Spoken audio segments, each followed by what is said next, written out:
Today's math lesson 43. Let's go ahead and start with reviewing some math facts. So I have 4 plus 7. What does 4 plus 7 equal to? 11. 8 plus 9 equals to 17. I hope you're getting these correctly. 6 plus 4 equal to 10. 3 plus 3, 6. 5 plus 5, 10, and 8 plus 3 equals 2, 11. Did you get them all correct? I hope so. All right, so in your book, your story problems will start to look a little differently. Sometimes you may still be required to draw a picture, and sometimes it'll just have the story problem, number, sentence, and answer, okay? So that will be your case. That will be the case on today. So it says there are 40 children in first grade. 10 more children join. Now, of course, we are not going to draw 40 children. That's why they won't have a picture for it. But you can still create a number sentence. So there are 40 children, so that's what we start with. And there are 10 more join. That join tells us, did they add or take away? They added 2, so plus how many joined? 10. So the number sentence is 40 plus 10, which should be super easy because that's just 10 more than 40. It's like you're counting by tens. How many children? 50.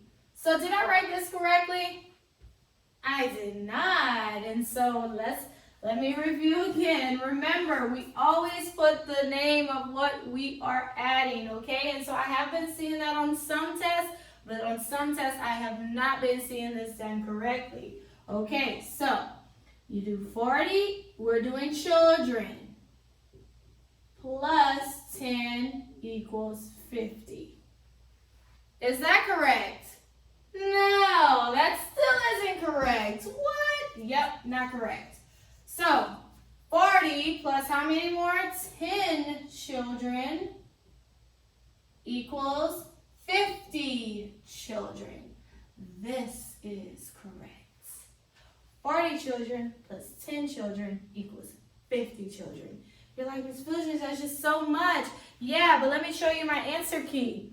That's how it's supposed to look. Oh, so we're just doing it based off of the book and what the book requires you to do. So 40 children plus 10 children equals 50 children. So make sure when you write out your number sentences that you are putting the name after each number. Some of you are doing it only after one number. No, you have to do it after each number. And then when you write your answer here, you do it again. Answer 50 children. Ms. Flugence is looking for that on your test, okay? So make sure you take your time whenever completing that. All right, so we also been learning fractions this week, how to write them, how to shade in, and how to write the shaded portion. So I have a square divided into fourths, and I want to shade in 3 pieces. So here are my 3 pieces. So I shaded my 3. What would the fraction look like? Remember, your top number is how many shaded. The line says out of how many you have total. So what would my fraction say? It would say 3 over 4, or we can say 3/4. I am saying 3 pieces are shaded out of 4 total. Next, I have a circle, and it's divided into 8 pieces. I want to shade in 4. So 1, 2, 3, 4. So what would my fraction look like? I would say 4 out of 8. 4 pieces are shaded out of 8 pieces total, and we read that as 4/8. Okay? So that's how we write fractions. Also for today's lesson, you will need a ruler because we will start to measure line segments. So if you don't have a ruler, it's okay. Just make sure that you get one because eventually you will have to start to measure things in your book. But this is an example of a ruler here. So we have an inches side, and then the opposite end, it's called centimeters. So right now we're only doing the inches side, and you can see on the left side of the ruler at the top, it's saying inch. And so a ruler goes all the way to 12 inches, which equal 1 foot. And so if you have a ruler, this is what it should look like. Some rulers have the centimeter side on the back of the ruler, and some of them have it like on the opposite end, like how it is on this one here. So this is what a ruler looks like up close, because on the video on the board I have it a little differently. So just make sure if you don't have a ruler that you get one, because eventually you will need one. Alright, so this is my example of my ruler here. Okay, so we are going to start with the inches side, and so I showed you which side is the inches. You can tell because they have bigger spaces. Centimeters will be a lot closer to one another. Inches goes all the way to 12. So 12 inches on one ruler equals 1 foot. 1 whole foot. So if someone says 1 foot, they mean 12 inches. That's why the ruler stops at 12. Mine stops at 8, but your ruler should stop at 12.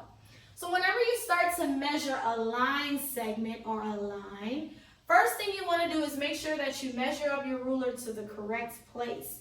Some rulers will have the 0 for you, but some rulers will only have this first line here. This is the line you start measuring with, not the 1, because you still have like 0 or you have like 0.1, point whatever before you actually get to 1, okay? So when you start measuring, you always match. So say if I was measuring a line, I always start the very first line of my ruler at the tip of the line, the very first part of the line, okay? And so I make sure to measure that right there. I don't start measuring at 1. Yes, I know because it's 1, but that's not correct. You always start measuring at the first line. So you will place your ruler down, you place it down underneath the line. So that's also important. Don't measure above the line, measure right underneath the line. So if I had a line I was measuring, I would make sure that I say this is the line. I would make sure to put my ruler, the first line of my ruler, right underneath the beginning of the line. And then if I measure correctly, look at that. It stops at 3 inches. Okay? I could write out inches like this. This is another symbol for inches, IN, and then also this. You will see that all 3 in your book, actually. Okay? So I could write out inches. I could put IN. That is a symbol for inch. It's a shorter way to say inches. And also this is the symbol we can put for inches as well. All right? So you will go ahead and complete that worksheet page 43 in your book. Measuring your lines. Again, if you don't have a ruler, you will need to get one, because now you will have to start measuring in your book. Also, it will be on your assessment. So make sure to purchase a ruler. They're $1 at Dollar Tree, okay? So that's our math lesson today. You can complete workbook page 43A.